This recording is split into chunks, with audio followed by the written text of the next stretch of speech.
Welcome to the final chapter of The Unexpected Path, a love story beyond borders. If this is your first time here, make sure to check out Part 1, Part 2, and Part 3 to experience the full journey of Feza and Alain's incredible love story. It all started with an unexpected meeting in Paris. In Part 1, Feza and Alain's connection sparked on a metro ride. In Part 2, they explored love through music, culture, and adventure. In Part 3, Alain traveled to the DRC, facing challenges, family expectations, and a life-changing decision. Now, in the final part, their story reaches its most emotional chapter yet. Alain leaves the DRC, but will he return? Feza faces unexpected news. A tragic accident leaves Alain fighting for his life. Finally, will Feza and Alain find their way back to each other? This is a story of love, resilience, and destiny. Stay with us as we bring the unexpected path to its unforgettable conclusion. As Alain's time in the Democratic Republic of Congo neared its end, Feza wanted to give him a send-off that captured the magic of how their story began. She took him to a traditional Congolese music concert, a vibrant spectacle of drums, dance, and song, much like the night they first bonded over music in Paris.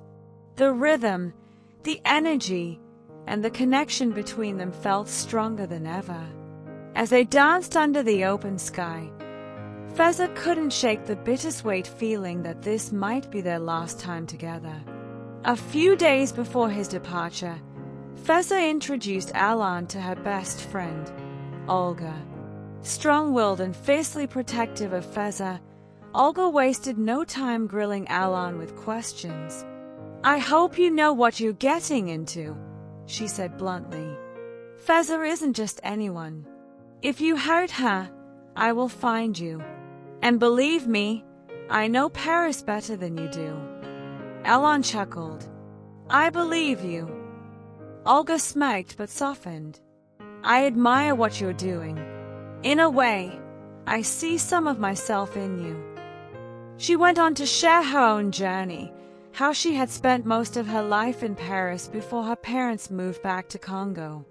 At first, she had no intention of staying permanently, but like Alain, she fell in love with her roots.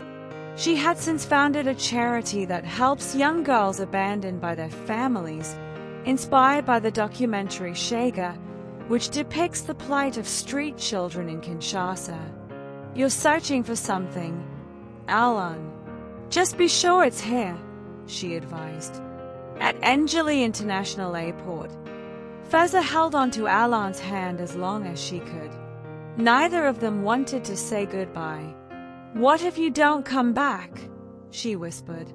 Alain smiled softly. "You have to trust me."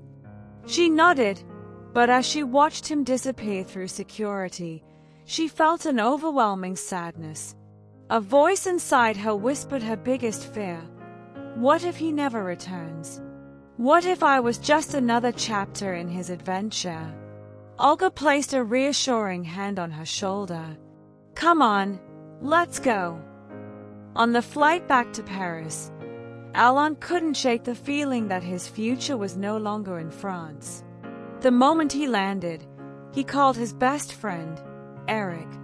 "You're moving to Congo?" Eric asked, stunned. "I love Feza, and I see opportunities there, business-wise. I'm not just running after a woman, I'm making a future." Eric sighed. "Just be sure, you're leaving behind everything here." "I know, but I've never been more certain of anything." Back in Kinshasa, Feza began feeling unwell. She suspected stress, but after weeks of exhaustion and nausea, she took a pregnancy test. The result was clear. She was pregnant. The first person she told was Olga. "What will you do?" Olga asked gently. "I don't know. My father will be furious. My family's reputation. Her grandmother was the next to know. To Feza's surprise, though visibly disappointed, her grandmother embraced her warmly. Life is never perfect, but it always finds its own beauty. I will be by your side. When Feza's father found out, he was furious. He saw only the scandal and ordered her to terminate the pregnancy. But Feza's mother, deeply rooted in her Christian beliefs, refused to let it happen. A heated argument broke out between them, with Feza caught in the middle. If Alain doesn't know, then there's no reason to tell him, her father stated coldly. Her mother and grandmother disagreed. He deserves to know, her mother said. And Feza deserves to make her own choice. The tension in the house grew unbearable. Feza took time off work to process everything. She finally decided that she would keep the baby and move abroad to avoid a scandal. But just as she made her decision, she realized something. Alain hadn't contacted her in weeks. Worried, she called him. His phone went straight to voicemail. The doubts that had been gnawing at her since his departure erupted into full panic. Did he abandon me? Did he change his mind?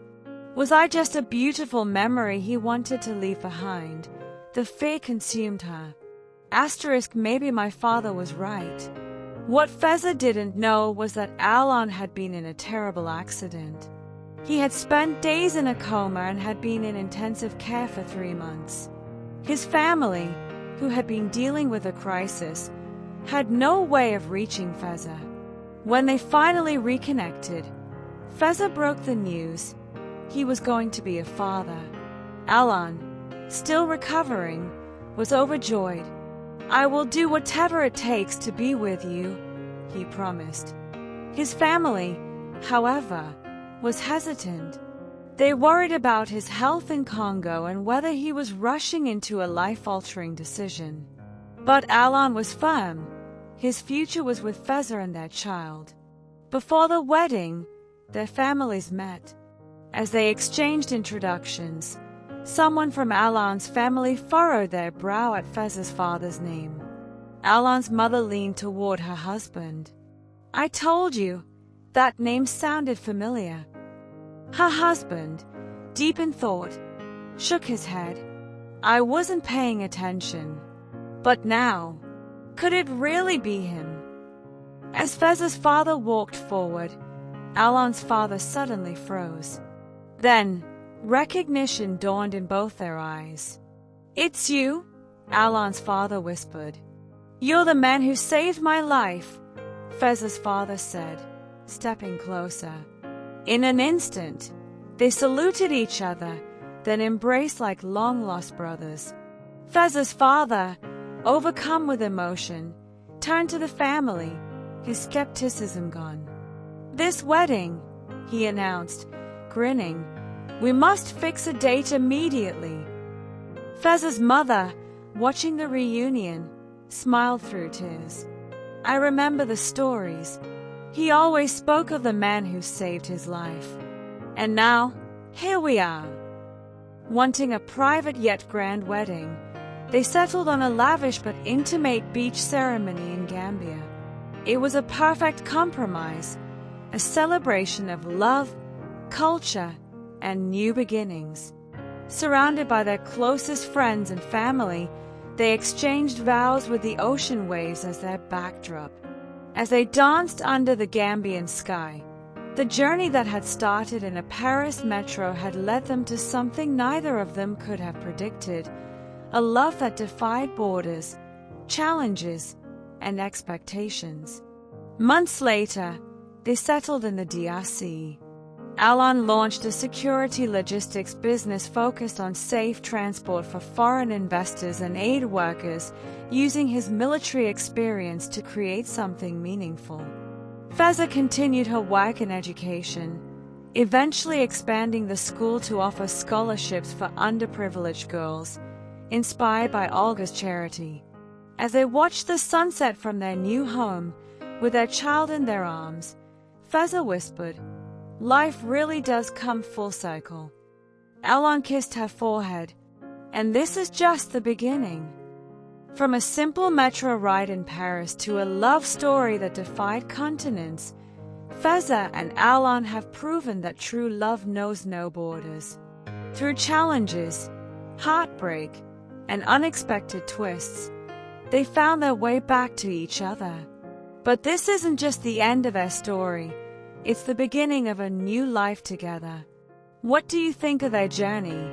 Would you fight for love across the world? Let us know in the comments. And if you haven't seen part 1, part 2, or part 3, go watch them now to see how it all began. Thank you for following this journey with us. Don't forget to like, comment, and subscribe for more incredible love stories.